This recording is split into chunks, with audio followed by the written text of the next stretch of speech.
জন্য হযরতে উসমান, সাহাবীর নাম কি? হযরতে উসমান গনি রাদিয়াল্লাহু তাআলা আনহু থেকে বর্ণনা, মিশকাত শরীফের হাদিস। হযরতে উসমান রাদিয়াল্লাহু তাআলা আনহু বর্ণনা করেন, যেই ব্যক্তি নাকি সুন্দর করে ওযু বানায়, সুন্দর করে ওযু বানায়, সুন্দর করে ওযু বানানোর কারণে আল্লাহ পাক রব্বুল আলামিন তার কবিরা গুনাহ ছাড়া, শিরকি গুনাহ ছাড়া যত গুনাহ আছে সমস্ত গুনাহ গাতাগুলো আল্লাহ তাআলা maaf করে দেয়। আল্লাহ, এ মুসলমান, সুন্দর করে ওযু করলে কি লাভ? নামাজ পড়তে হলে কি দরকার হয়? নামাজ কেউ যদি পড়তে চায় তাহলে তার কি দরকার হয়? জবান খোলেন, কি লাগে নামাজ পড়তে হলে? কি লাগে? ওযু। আপনারা এটা বলতে পারেন না, স্মরণ থাকে না। নামাজ পড়তে হলে ওযুর প্রয়োজন হয়। কিসের প্রয়োজন হয়? ওযুর প্রয়োজন। ওযুটা কিন্তু অত্যন্ত গুরুত্বপূর্ণ একটা বিষয়। ওযু যে শব্দটা, এই ওযু শব্দটা হাদিসের মধ্যে বহুবার বহু জায়গার মধ্যে এসেছে। আর এই ওযু শব্দটা রাসূল খুব ব্যবহার করেছে। আর এই শব্দের দাম আল্লাহ রাসূলের নিকটে খুব বেশি। খুব বেশি। যার ওযু ঠিক নয়, যার ওযু ঠিক নয়, তার নামাজ কি ঠিক হবে? যার ওযু ঠিক নয় তার নামাজ কি ঠিক হবে? যার শরীর পাক নয় তার নামাজ কি ঠিক হবে? সে যদি সারা রাত সারা দিন নামাজ আদায় করে কিন্তু ওযু ঠিক নয়, তার শরীর ঠিক নয়, এতে করে তার লাভ হবে না ক্ষতি হবে? এতে করে তার লাভ হবে না ক্ষতি হবে? আপনারা মাঝে মাঝে কথা বললেন, তাহলে আপনারাই বলছেন ওযু ঠিক না হলে দিন রাত নামাজ পড়লে কোনো লাভ নাই। আর ওযু যদি ঠিক হয়ে যায় দিন রাত নামাজ পড়ার প্রয়োজন নয়। আল্লাহ তাআলা যতটুকু আইন করেছেন, আল্লাহ তাআলা যতটুকু বিধান দান করেছেন ততটুকু পালন করলেই পরে আল্লাহ পাক রব্বুল আলামিন তাকে জান্নাত দান করে দিবেন। সুবহানাল্লাহ। আর ওযু ছাড়া যদি আপনি যতই ইবাদত করেন ওই ইবাদতে তোমার কোনো কাজে আসবে। যেমন ঈমান না এনে আমি যদি নামাজ পড়ি, এই নামাজে কোনো ফায়দা দিবে? এই নামাজে কোনো লাভ হবে? কোনো লাভ নাই। ঈমান না এনে যাকাত দিলে কোনো লাভ নাই, ঈমান না এনে হজ করলে কোনো লাভ নাই, ঈমান না এনে গরিব অসহায় দুঃখীদের পাশে দাঁড়ালে কোনো লাভ নাই। যখনই আপনি ঈমান আনবেন, ঈমান আনার পর যদি আপনি নামাজ পড়েন, এই নামাজ আপনাকে ফল দিবে, এই নামাজের মাধ্যমে আপনার উপকার হবে। হ্যাঁ, ঈমান আনার পর আপনি যদি আল্লাহর গোলামি করেন, আল্লাহর দাসত্ব করেন, ওই দাসত্বের মাধ্যমে আপনি উপকার ভোগ করতে পারবেন। কিন্তু ঈমান আনেন নাই, এছাড়া আপনার কোনো লাভ হবে না। ঠিক কিনা? জোরে কোন।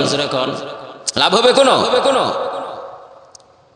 সেই জন্য বলতেছিলাম নামাজের আগে ওযুর প্রয়োজন। যার ওযু ঠিক তার নামাজ ঠিক। যার ওযুর মধ্যে গরমিল রয়েছে তার নামাজের মধ্যে গরমিল রয়েছে। আমরা অনেকে তাড়াহুড়া করে বাড়ি থেকে বের হয়ে যাই, হাতে 2-4 মিনিট থাকে, এই সামান্য সময় ওযু করি, তাড়াহুড়া করে ওযু করি, নামাজে দাঁড়ায় গেছে। নামাজ দাঁড়াই গেছে, সেই জন্য তাড়াহুড়া করে উজু করি। একদিক দিয়া ভিজেছে, আরেক দিক দিয়া ভিজে নাই, পাও ভিজলে হাত ভিজে নাই, হাত ভিজলে পাও ভিজে নাই, অথবা মাসাহ করার কথা ভুলে গেছি, হ্যাঁ হাত 3 বার ধোয়ার কথা 2 বার ধুইয়া চলে আসছি, মুখ 3 বার ধোয়ার কথা, চুলের গোড়া থেকে থুতির নিচ পর্যন্ত, এক কানের লতি থেকে আরেক কানের লতি পর্যন্ত নবীজির সুন্নাত, কিন্তু এই সুন্নতের কথা ভুলে গেছি, এখান দিয়া সেখান দিয়া আমার ছুটে গেছে, আর ওই ওযু দিয়া আমি নামাজের মধ্যে দাঁড়াইছি, এই নামাজ দিয়ে আপনার কোনো লাভ হবে না। সেই জন্য হযরতে উসমান, সাহাবীর নাম কি? হযরতে উসমান গনি রাদিয়াল্লাহু তাআলা আনহু থেকে বর্ণনা, মিশকাত শরীফের হাদিস। হযরতে উসমান রাদিয়াল্লাহু তাআলা আনহু বর্ণনা করেন, যেই ব্যক্তি নাকি সুন্দর করে ওযু বানায়, সুন্দর করে ওযু বানায়, সুন্দর করে ওযু বানানোর কারণে আল্লাহ পাক রব্বুল আলামিন তার কবিরা গুনাহ ছাড়া, শিরকি গুনাহ ছাড়া যত গুনাহ আছে সমস্ত গুনাহগাতাগুলো আল্লাহ তাআলা maaf করে দেয়। আর একটু জোরে বলেন সুবহানাল্লাহ। এ মুসলমান, সুন্দর করে ওযু করলে কি লাভ?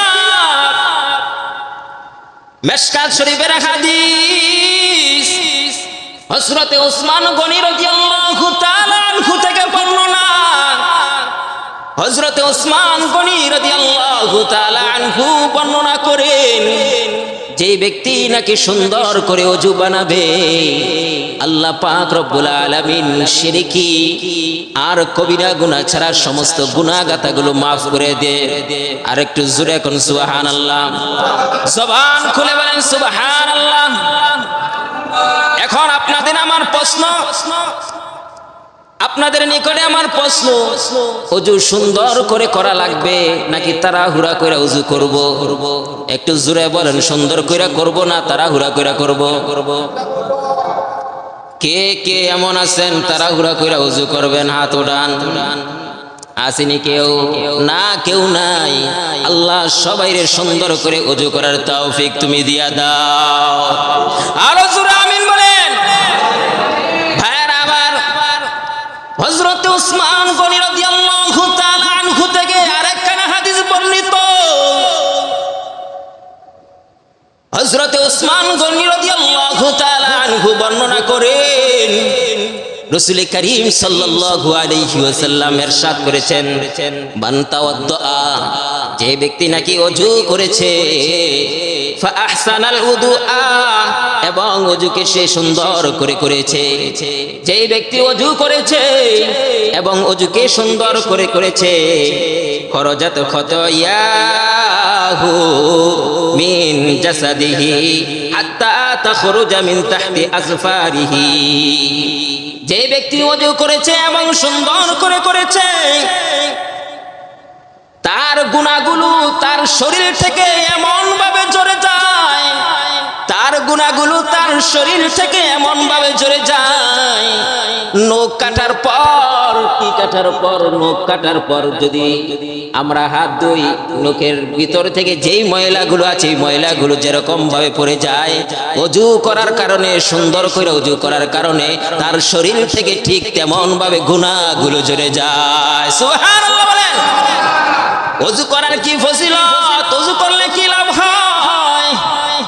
এই তোমার শরীরের মধ্যে যত গুনাহ আছে সমস্ত গুনাহগুলো আল্লাহ পাক রব্বুল আলামিন ওযু সুন্দর করে করার কারণে জোরে জোরে ফেলায়া দেন। সেই জন্য ওযুকে সুন্দর করে করতে হবে। তাড়াহুড়া কইরা ওযু করলে ওই ওযুর দাম নাই, তাড়াহুড়া কইরা ওযু করলে ওই ওযু দিয়া যদি ইবাদত করি ওই ইবাদতের মূল্য নাই। তাড়াহুড়া কইরা আমরা কেউ ওযু করব না। ভাইরা আমার, আল্লাহ তাআলা আমাদেরকে সুন্দর করে ওযু করার তৌফিক দান করুক, আমিন বলেন জোরে। আরেকটা হাদিস শুনেন ওযুর ব্যাপারে। হযরতে আবু হুরায়রা রাদিয়াল্লাহু তাআলা আনহু থেকে বর্ণনা, রাসূল করিম সাল্লাল্লাহু আলাইহি ওয়াসাল্লাম সাহাবায়ে কেরাম রাদিয়াল্লাহু তাআলা আনহুমদেরকে আরজ করেন, ও সাহাবারা শোনো, আমি তোমাদেরকে একটা আদেশ করি, আমি তোমাদেরকে এমন একটা বিষয় ঘোষণা করি, এমন একটা বিষয় আমি তোমাদেরকে উপদেশ দেই, তোমরা মনোযোগ সহকারে শুনো। সাহাবায়ে কেরাম রাদিয়াল্লাহু তাআলা আনহুমরা বললেন, ইয়া রাসূলুল্লাহ আপনি বলুন। রাসূল করিম সাল্লাল্লাহু আলাইহি ওয়াসাল্লাম ইরশাদ করেছেন, তোমরা যদি তোমাদের মর্যাদা বৃদ্ধি করতে চাও, তোমরা যদি তোমাদের মর্যাদা বৃদ্ধি করতে চাও, তোমরা যদি তোমাদের সম্মান ইজ্জত বৃদ্ধি করতে চাও, আর যদি তোমাদের গুনাহগুলো মুছে দিতে চাও, তাহলে তিনটা কাজ করবা। তিনটা কাজ করলে আল্লাহ পাক রব্বুল আলামিন তোমাদের মর্যাদা বৃদ্ধি করে দিবে, তোমাদের সম্মান ইজ্জত সব কিছু আল্লাহ পাক রব্বুল আলামিন বাড়ায় দিবেন, এবং তোমরা যা গুনাহ করেছো সমস্ত গুনাহ গাতাগুলো আল্লাহ পাক রব্বুল আলামিন কুদরতি হাতে মুছে দিবেন। বিষয়গুলো বলবো নাকি? এক নাম্বার বিষয় হচ্ছে ইসবাগুল ওযু, সুন্দর করে ওযু করা।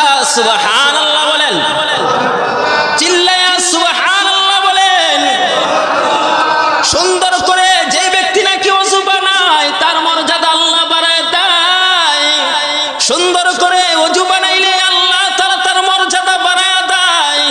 সুন্দর করে ওযু বানাইলে আল্লাহ পাক রব্বুল আলামিন তার সম্মান বাড়ায় দেয়। শুধু তাই নয়, তার শরীরে যত গুনাহ আছে সমস্ত গুনাহ গাতাগুলো আল্লাহ তাআলা ক্ষমা করে দেয়। সুবহানাল্লাহ বলেন। দুই নম্বর হচ্ছে কাসরাতুল খাতায়া, বেশি বেশি কদম দিয়া মসজিদের মধ্যে আসা। কি করে মসজিদের মধ্যে আসা? বেশি বেশি কদম দিয়া দূরবর্তী মসজিদে গিয়া নামাজ আদায় করা। যে ব্যক্তি নাকি দূরবর্তী মসজিদে গিয়ে নামাজ আদায় করে তার কদমটা বেশি পড়ে, ঠিক কিনা জোরে কোন? যে দূরে যেয়ে নামাজ আদায় করে তার পায়ের কদমটা কম পড়ে না বেশি পড়ে? বেশি পড়ে না? আল্লাহ তাআলা বলেন যে ব্যক্তি নাকি, আল্লাহ রাসূল বলেন যে ব্যক্তি নাকি বেশি বেশি কদম দিয়া মসজিদে নামাজ পড়ার জন্য আসে, যে ব্যক্তি বেশি বেশি কদম ফেলায় মসজিদে নামাজ পড়ার জন্য আসে, আমি আল্লাহ তার মর্যাদা, তার সম্মান, তার ইজ্জত বাড়ায় দেই। সুবহানাল্লাহ কোন? শুধু তাই নয়, তার যত গুনাহ আছে সমস্ত গুনাহ গাতাগুলো আমি আল্লাহ পাক রব্বুল আলামিন মাফ করে দেই। ভাইরা আমার, রাসূল করিম সাল্লাল্লাহু আলাইহি ওয়াসাল্লাম ইরশাদ করেন, তিন নাম্বার কথা, যে ব্যক্তি নাকি এক নামাজের পর আরেক নামাজের জন্য অপেক্ষা করে, এক নামাজের পর আরেক নামাজের জন্য অপেক্ষা করে, এমন মুসল্লি আছে কি নাই? এক নামাজ আদায় করেছে, মনে করেন জুমার নামাজ আদায় করেছে, জুমার নামাজ আদায় করার পর বাড়ির মধ্যে যায়, বাড়ির মধ্যে গিয়ে খানা পিনা করে, খানা পিনা কইরা বেশি ঘুমায় না, হালকা একটু বিশ্রাম নেই, একটু কাইরুল্লাহ কইরেই আসরের নামাজের অপেক্ষায় বসে থাকে, ঠিক কিনা জোরে কোন? এমন বহুত লোক আছে, আমাদের মধ্যে আছে, আমাদের মধ্যে আছে, এমন বহুত লোক আছে এক নামাজের পর আরেক নামাজের অপেক্ষা করে। পয়গম্বর জনাবে মুহাম্মদুর রাসূলুল্লাহ সাল্লাল্লাহু আলাইহি ওয়াসাল্লাম ইরশাদ করেন, যেই ব্যক্তি নাকি এক নামাজের পর আরেক নামাজের জন্য অপেক্ষা করে, আল্লাহ পাক রব্বুল আলামিন তার মর্যাদা বৃদ্ধি করে দেয়, তার ইজ্জত বৃদ্ধি করে দেয়, তার সম্মান বৃদ্ধি করে দেয়, এবং তার যত গুনাহ আছে সমস্ত গুনাহ গাতাগুলো আল্লাহ পাক রব্বুল আলামিন মাফ করে দেয়। চিল্লায়া বলেন সুবহানাল্লাহ। তাহলে এক নম্বর কি? সুন্দর কইরা ওযু করা। দুই নম্বর হচ্ছে বেশি বেশি কদম দিয়া মসজিদের মধ্যে আসা। তিন নম্বর হচ্ছে এক নামাজের পর আরেক নামাজের জন্য অপেক্ষা করা। এই তিনটা কাজ করলে আল্লাহ তার ইজ্জত, তার সম্মান এবং তার পিছনের যত গুনাহ আছে সমস্ত গুনাহ গাতাগুলো মাফ করে দেবে। সুবহানাল্লাহ। তাহলে ওযু সুন্দর করে করা লাগবে। নামাজ পড়ার জন্য সুন্দর করে ওযু করা, এটা হচ্ছে শর্ত। নামাজের জন্য শর্ত, এক নাম্বার শর্ত কি? সুন্দর করে ওযু করা। এক নাম্বার শর্ত কি? শুধু ওযু নয়, সুন্দর করে ওযু করতে হবে। কি? সুন্দর করে ওযু করতে হবে। আল্লাহ সুবহানাহু তাআলা আমাদের সবাইকে সুন্দর করে ওযু করে নামাজ পড়ার তৌফিক দান করুন। সকলে বলে আমিন।